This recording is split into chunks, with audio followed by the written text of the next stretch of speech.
तुम्ही पाहत आहात आपलं मलकापूर न्यूज.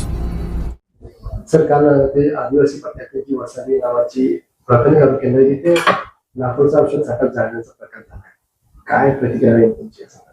ती मुदत संपलेली आहे. आपली बातमी बघून मी प्राथमिक चौकशीसाठी तालुका आरोग्य अधिकाऱ्यांना सूचना दिलेल्या आहेत. प्राथमिक दृष्ट्या त्या व्हिडिओत तर दिसतंय की मेडिसिन जाळलेली आहे. आता ते एकतर एक्सपायर व्हायला नको होती, एक्सपायरीच्या आधीच वापरून टाकायला पाहिजेत किंवा दुसऱ्या प्राथमिक आरोग्य केंद्राला द्यायला पाहिजे होती. आणि बगर एक्सपायर झालेली पण मेडिसिन जाळल्याचं बातमीमध्ये आहे. या दोन्ही गोष्टीची आपण सखोल चौकशीचे आदेश दिलेले आहेत. चौकशी अंती त्याच्यामध्ये जो कोणी दोषी असेल त्याच्यावर डेफिनेटली कारवाई केली जाईल. दुसरं सांगायचं म्हणजे हे आउटसोर्सिंगचा स्टाफ आहे, नवीन स्टाफ आहे, यांना तेवढं नॉलेज नाहीये. त्यांच्या ज्ञानात सुद्धा आपण सुधारणा करून याच्या पुढे अशा घटना घडणार नाहीत याची काळजी नक्की घेऊ. आदिवासी पट्ट्यातली प्राथमिक आरोग्य केंद्रात वैद्यकीय अधिकारी उपस्थित राहतात.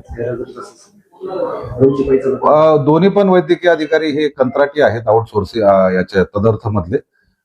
एक मेडिकल ऑफिसर नियमित असते, परंतु काल दुसरा जो वैद्यकीय अधिकारी होता तो इलिगली जर गैरहजर असेल तालुका हेल्थ ऑफिसरला वगैरे कुणाला न विचारता त्याच्या कंत्राटी स्वरूपाच्या सेवा आम्ही समाप्त करून टाकू.